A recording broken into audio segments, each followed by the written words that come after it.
Hello, my name's Allison and welcome back. It's part 3 of drawing the Septic Egos inspired by Death Omens. Previously, I drew Chase and Auntie inspired by Doppelganger Death Omen, and Henrik inspired by a Black Opal Death Omen, which I'll have links to those videos in the description below. And this week, I drew Jameson Jackson inspired by the Death Omen of Broken Clock. The reason why I chose the broken clock was because in JJ's first video, he had his own little pocket watch and how Jason's entire aesthetic is from the past in the 1920s, which kind of made JJ associate with time.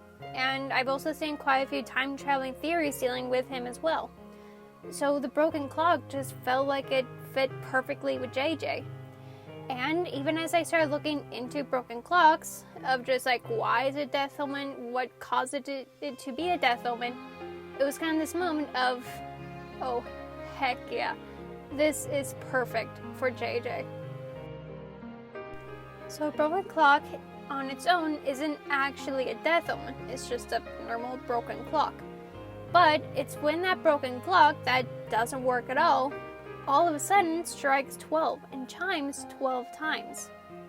This is what signifies that death is near. And it also can't just be any regular clock either.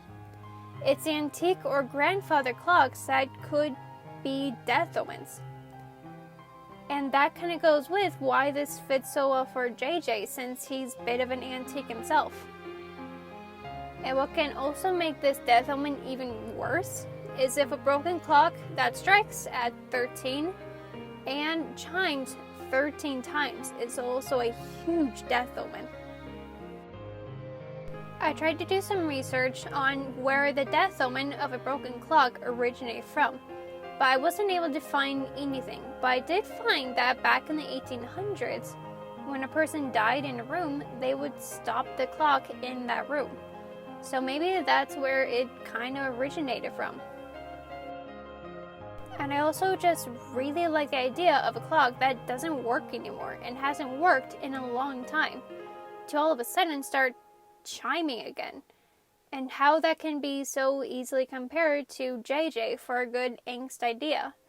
That JJ, who is mute and never makes any sounds or noise. But then what if one day he talks and we can hear his voice? Only it's not JJ who's talking. What if it was Auntie? That like Auntie is controlling him. So instead of JJ, talking and we can hear his voice, it's actually Auntie's voice instead.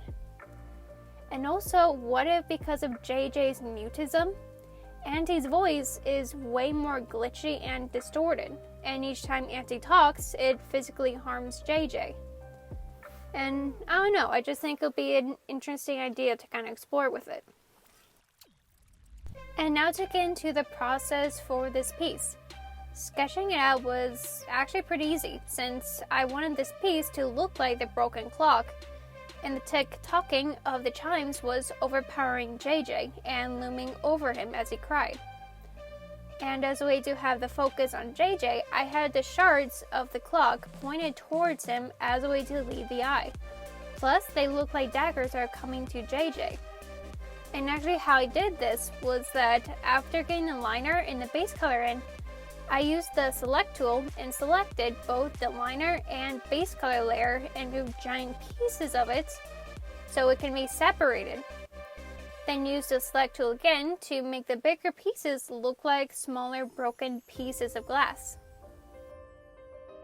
Because JJ's videos are in black and white, I colored the shards of the clock to be in that black and white aesthetic, while JJ and the clock is colored. I also tried to have this black and white, aesthetic gradient on JJ, so it looks like part of him is desaturated. But after working on this for a while, I really just wasn't working, so I ended up scraping it later on.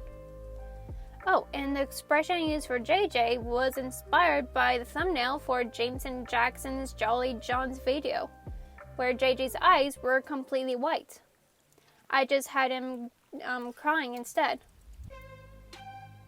And then I started working on the colors. Unlike the other two Death Omen speed paints, where they had a preset color palette that I had in mind, like the red for Chase and Nancy, or the colors of Black Opal for Henrik. The only color palette I could really use beforehand for this piece was JJ's, black and white aesthetic. But my version of JJ has a golden vest, and so I want a good secondary color to that. Can help bring out not only JJ's vest but also JJ himself. So the color I ended up using was a toned out light blue. And because he's crying, that grayed blue can create this sense of dread and sorrow in the piece. I think that probably the hardest part on this piece was probably shading the shards and having it look like broken pieces of glass, and to also have them stand out from the rest of the clock. The shards start out with having a lighter gradient, but then I realized it would make the border and the word broken clock hard to see. So I darkened the shards and turned the lighter gradient into black by adding in a few multiply and overlay layers. And then for the background color, it was another gradient of purple to blue. I don't really do backgrounds all too often, so when it comes to actually having to draw and color background, it's nothing but trial and error, which is also a great way to learn and improve. Before I stick with a darker blue to purple gradient, I tried going for a lighter purple to a white color. But then it kind of made it hard to see the shards. And then tried a lighter blue to purple gradient, but because of the several overlay layers, it made the purple look red, which just wasn't the color I wanted to go for. And that was when I made the background darker, so then you can see the space in between the shards, and still have that blue color to match with the rest of the color palette. And after that, I was super close to being finished. After writing the word TikTok over and over and over again behind the clock, that was when I added in the border. But then I saw how the white outlines for the clock and shards behind the border just wasn't working. It made the piece feel a bit too complicated. At least to me, that is. So I deleted the entire layer and redid the white outlines, but this time only had them reach the border instead of going through it. And that is the process to me drawing Jameson Jackson inspired by the Death Omen, A Broken Clock. And just one last thing, a few days ago I made a post all across my social media pages talking about how I wanted to start uploading 2 videos per week instead of 1. The reason for that is, for those that follow me on Twitter, Instagram, and or Tumblr, probably noticed how I upload new art almost daily, but I can only upload a new video once a week here on YouTube. And there was actually a few art pieces I colored and posted that I wanted to do speed paints for.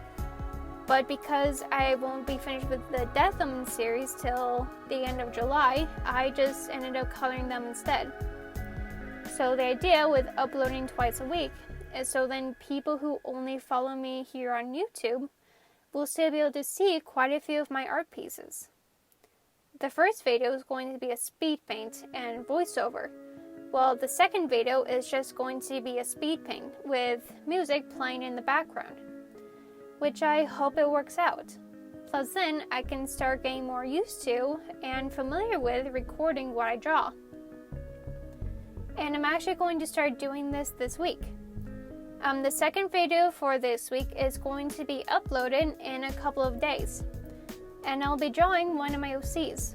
And part 4 of the series is going to be uploaded next week. And also a thank you to everyone who commented on those posts and who also want me to be careful about overworking myself. I'm always making sure I don't overwork myself because burnout is definitely a fear. So it's always something I'm careful about. And also, to everyone else out there as well, overworking yourself and doing all-nighters is just not healthy at all. Your work is always going to be better when you're not fatigued from overworking. So please be careful and take care of yourself too. And that's all for me. Jameson Jackson will be available as a print on my Redbubble store, and I'll have links to that, my other social media pages, and the other 2 Death Omen speed paints videos in the description below. And for next week, I'll be drawing Jackie Boy Man, who was the one who really inspired this entire series in the first place, so I'm pretty excited. Anyway, hope you enjoyed the video and have an amazing day.